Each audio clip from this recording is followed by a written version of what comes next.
Hello,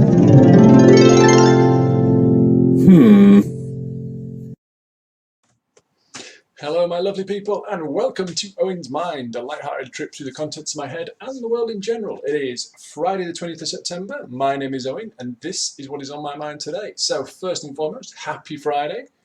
We're nearly there. It's nearly the weekend, so hope you're having a good day.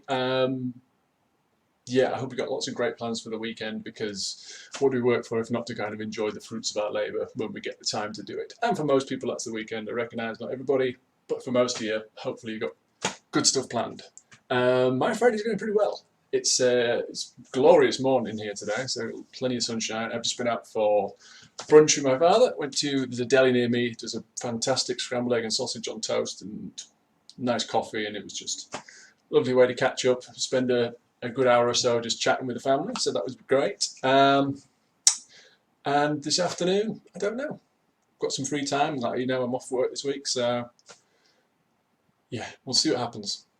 But good stuff. Anyway, just to let you know the upload schedule. So today, Friday the 20th, will be the first day I actually upload videos to YouTube. So some of them, there'll be 4 videos uploaded today. This was because I wanted to get a few videos under my belt, kind of refine the software I'm using and the lighting and that kind of stuff. So going forward, it'll be uploaded on the day. So the stories will be relevant to the day it's uploaded, okay? Because at the minute you're going to look back and go, well, this story is 3 or 4 days old. Yeah, I know that. But going forward, the video will be shot and uploaded on the day the news is in the news, essentially. So you can refer back to the stories if there's anything you want to look at. If I sort of pique your curiosity and anything, you're like, yeah, I want to go back and check that story, then that's what you'll be able to do. Okay, so as of today, the next upload will be on the day the news is actually in the news. So, as usual, I picked out 5 stories, things that I thought, you know what, I've got an opinion on that and I just want to share it. So, there you go. So, let's get into story number 1. Story number 1 today is in the Huffington Post, and yes, apparently robot sex doll inventor claims it has improved his marriage. So, this is 39-year-old Spanish electrical engineer and inventor Sergey Santos, who's created this doll equipped with the latest advancements in artificial intelligence. He's called it Samantha. She responds to gentle seduction techniques and is capable of speaking currently over 6,000 sentences. Okay, so yeah, he's an engineer. He's put a lot of time and work into this, and says it allows him to enjoy himself when his partner of 16 years, who's called Maritza Kismataki, is not in the mood. So fair enough. So his quote is, "Man wants to feel in general that the woman is desperate to have sex with him," he told Barcroft TV.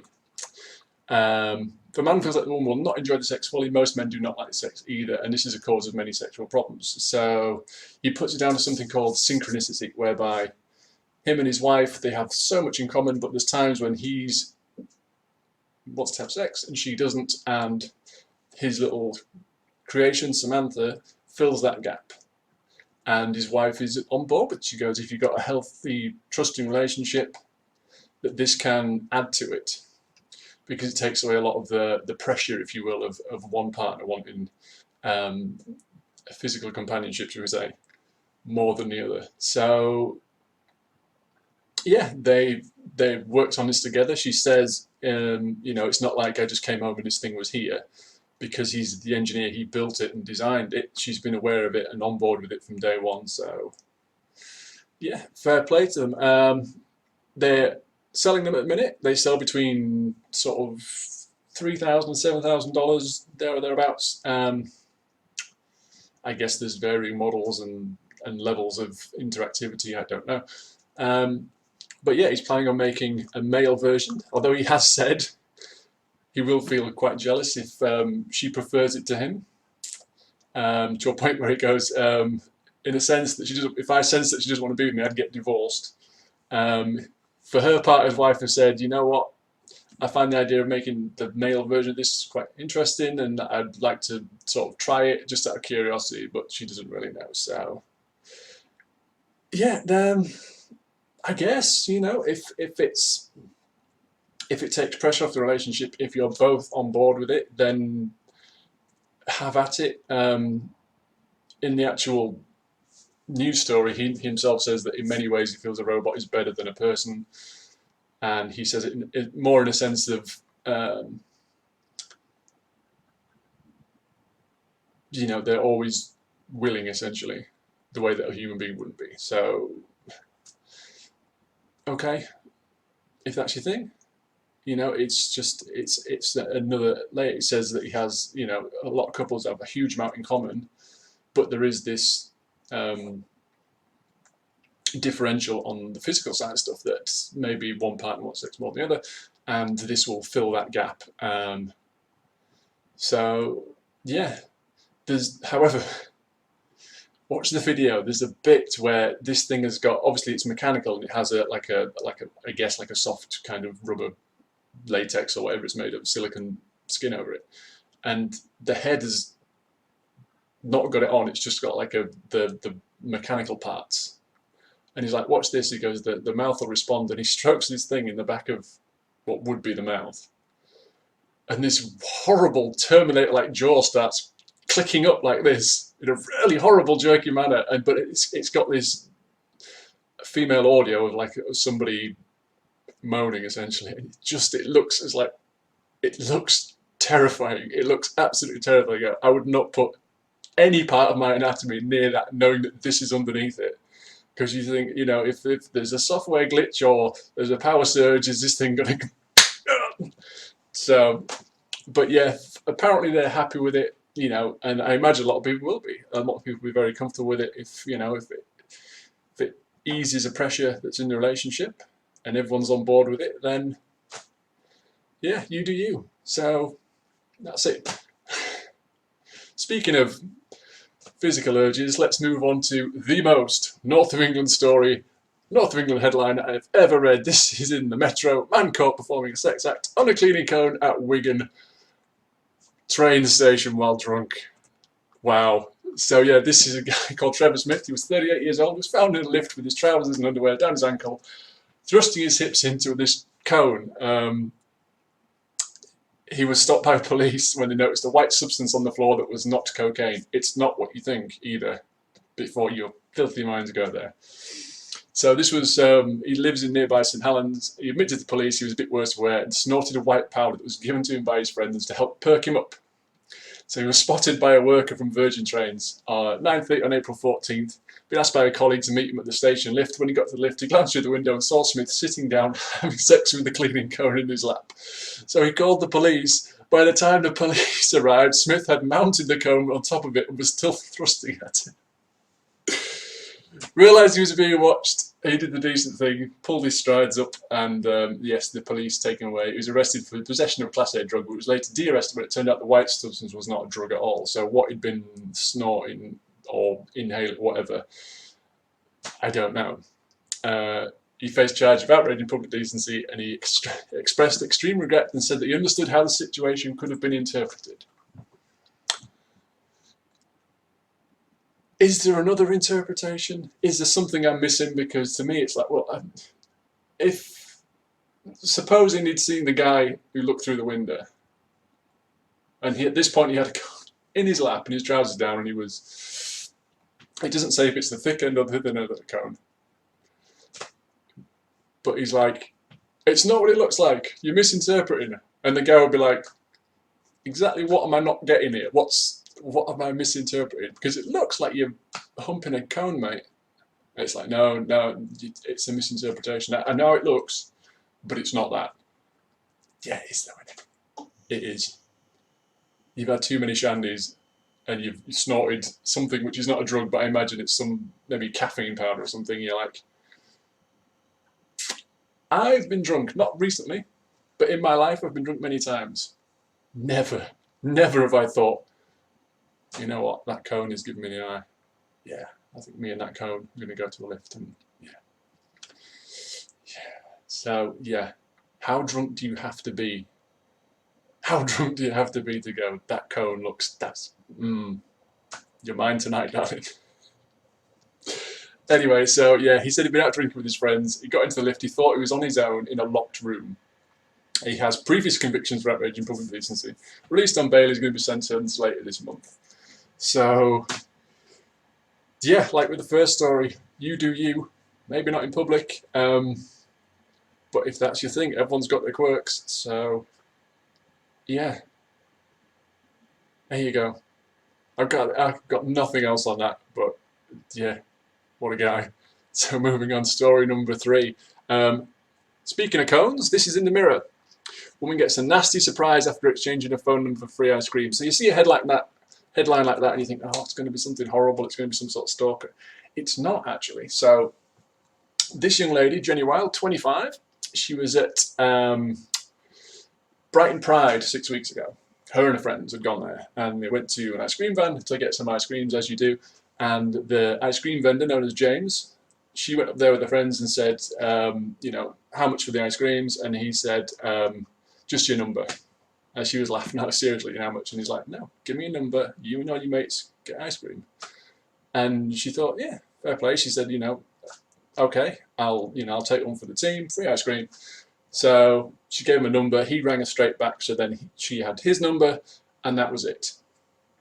Until last week, the ice cream man's wife left a WhatsApp voice message saying, "Who the F do you think you are on my husband's phone?" And she was obviously quite taken aback by this, because she'd assumed, as she says in the article, well, we just thought it was flirty banter.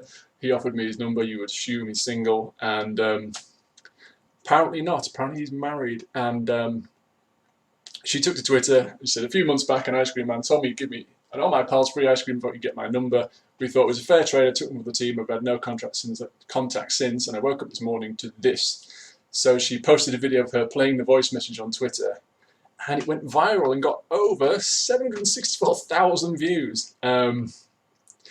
She's taken high ground in this. She said she's ignored the call. She goes, if she'd asked me, instead of being rude, I would have answered, but it's their drama, it's not mine. And yeah, she's getting lots of support going, you know what? This woman, the wife, she's kind of coming at you. And, what about the husband? It was his doing. He instigated it.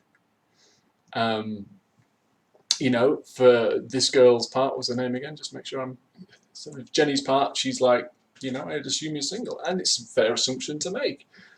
Somebody offers you your number, shows an interest in you, like to think that they're available to pursue it. But yeah, so she's getting loads of support because her friends going, hang on a minute, this escalated quickly, and this wife has come down at you. However, to me, the wife's reaction, and I'm just speculating here, I don't imagine this is the first time it's happened, because she went from 0 to 100 really fast. And if his first response is, if she says, how much for these ice creams? This is just your number. And she's like, no, seriously, it's like, just your number. Has he done that before? It just seems like a very quick response. It seems like, a line that's been practiced and uttered many times, and maybe this has happened before. Maybe not. I don't know the guy. I wasn't there, but it just seems like this wife is like checking his phone. Why is she checking his phone? But like, not again. So she rang Jenny up and basically gave her both barrels. So, but again, Jenny seems to have taken the high ground. She's taken it in good humour, and she's gone, look, they do what they want to do. I'm keeping out of it. So, yeah, there you go. I mean, what you're supposed to do? You're supposed to, just assume everybody is available or not available, or if somebody says your number, you say, well, you are single, aren't you? All this, like, just kind of, I don't know, maybe she should have been a bit more cautious, but then again, don't you want to see the good in people? Yet when you assume everybody is hiding stuff, that you want, isn't it a better world if everyone kind of goes, you know what?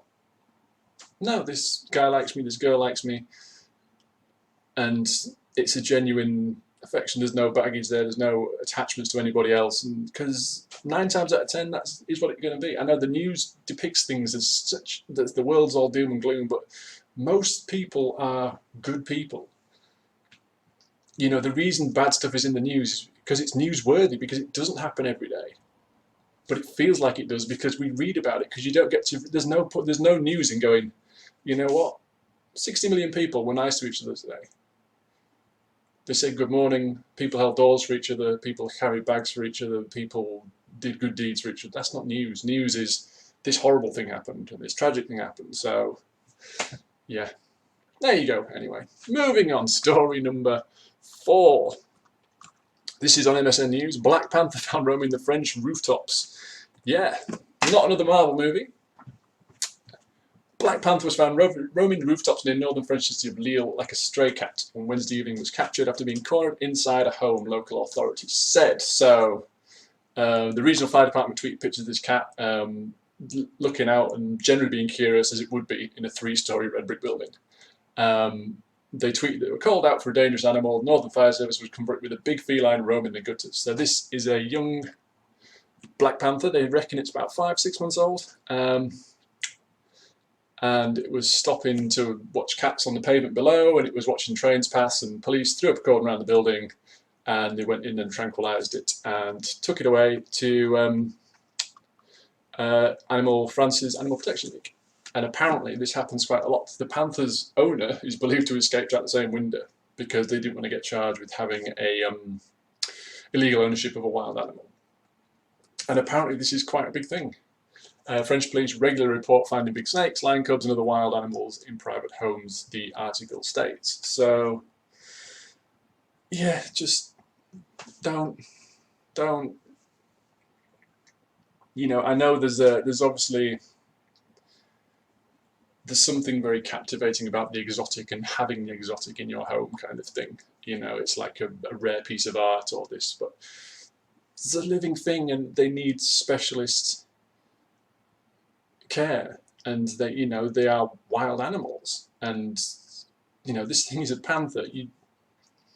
Even the most well-trained big cats will turn on their owners. There is countless documentaries about it. There's the Siegfried and Roy and all this kind of stuff, and it's like, it is a wild animal and it has wild animal instincts, and you can't train them out, and you put it in a very unfamiliar environment.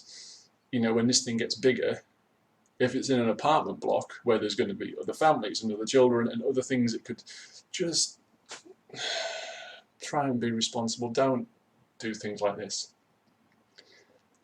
You know, animals, especially big animals, they deserve to be free. You can argue all animals do. Yeah, I'm not going to get into that, but you know we have domestic animals that are bred to be domestic and live in a domestic environment. Big cats are not part of that. Like rare birds are not part of that. So yeah, just anyway, this one has been captured. It doesn't say what they're going to do with it. I'm guessing they will find a sanctuary somewhere for it. I don't know if it's where it was taken from, so I don't know if it could be returned, if it was from the wild or if it was bred in captivity. I don't know any of that. It doesn't go into that, but hopefully we'll have a good outcome for this panther and that the owner will be detained. I'm guessing if it was, he's escaped through a window, but hopefully it was his apartment, so they'll know who he was and he will be dealt with. So we don't have to deal with this. Story number 5. This is a heavy one.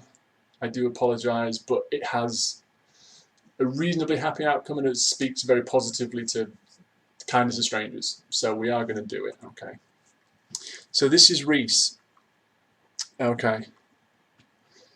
Boy with skin peeling condition sent 18,000 cards. So this young boy suffers from a condition called, and I want to get this right, epidermolysis bullosa. Painful, life-limiting condition that's left him unable to walk. So I was aware of this condition because there was a 2004 documentary about a young boy called Johnny Kennedy. Well, not young, he was a young man. I think he was in his 30s. It was called The Boy Whose Skin Fell Off, and he had this condition, and it was about the final months of his life. And I remember seeing this and being really kind of affected by it because it's a really, really miserable condition to live with. So this is from the Wikipedia, so this will tell you a little bit of what it is, and then we'll get into the story. So, human skin consists of 2 layers, an outermost layer called the epidermis and a layer underneath called the dermis. In individuals with healthy skin, there is a protein anchor between these 2 layers that prevent them moving independently from one another, which is called shearing. People born with EB, the 2 skin layers lack the protein anchors that hold them together, resulting in extremely fragile skin and even minor mechanical friction like rubbing or pressure, while trauma will separate the layers of the skin and form blisters and painful sores. Sufferers of EB have compared the sores with 3rd-degree burns, and as a complication of the chronic skin damage, which is constant. People suffering from EB have an increased risk of malignancies and cancers of the skin. So, yeah, this young boy has this. According to his mother, he's sore and he's in pain all the time. His fingers and toes have actually fused together because there's been so much damage that they kind of knitted together. He's wrapped in bandages to protect him. He gets blisters in the lining of his throat, which obviously it leads to swelling and it narrowing, so it makes him hard to breathe. And he can't live the life that most young children enjoy. He can't go out with his friends. You know, everything has to be planned, and he's very limited. One night, his mother says, and it's a, do watch the video. Like I say, he's in BBC News. The pain was so bad for him, and he was so low that he texted his mum and said he wished the butterflies would come and take him. He'd just given up. Anyway, he's about to turn, or he's recently turned 14, and his mother just made an appeal for people just send in some cards, you know, just to try and let him know. And the reporter in the thing, and she asks it very delicately, but she says, because this illness is life-limiting, what does it mean to you to reach another birthday? You ask most young kids that, you ask most people that, and it's like, oh, another year, you know, and growing up and all this kind of stuff. His response is, it's just another year of having to be sore every single day. I mean, the poor kid. Anyway, as a result of his mother's appeal, he's received 18,000, or near or thereabouts, 18,000 cards from well-wishers, hundreds of gifts, and it's, you know, it's lifted his mood, you know, and long may it last. And he said, look, the fact that people are kind of aware of the condition, but aware of me, and are kind of reaching out and going, you know what, keep your chin up. You know, there is things to enjoy. We know you're really having to go through it every day, but there's this whole other side that people, you know, life has got magical moments in it as well, and try not to lose sight of those despite what you're going through. And it's just you know what I mean, the kindness of strangers. These people reaching out to this kid they don't know, who were just touched by his condition, going, you know what, stay positive, mate. I know it's hard, but try and keep your chin up. Is lovely, you know. And he looks like he's going through such a tough time of it, and he knows obviously that this is his life now. There is no cure, there's no prognosis, there's no, you know what, there's light at the end of the tunnel. It's like, there's not, sadly. But there can be light in the tunnel, but it's easy to lose sight of it, but it is there. And these, you know, these gifts that he's been sent in the cards, and this is that light. This is people going, you know what, we're thinking about you. So I just thought it's not a happy story, but there's happiness in it. You know, there's positive things in it. And again, you know, and I've said it, kindness of strangers, just people reaching out for somebody they don't know, just another human being going, you know what, we're thinking about you. I just thought it was lovely. I just thought it was a lovely story to end on, and to end the week on. So that's it, guys. That's my thoughts for today. So yeah, enjoy the rest of your Friday. Enjoy the weekend. Any thoughts you've got, leave them in the comments below. These were mine. They're not necessarily important. They're not necessarily right or wrong. They're just that was on my mind. So until next time, bye-bye.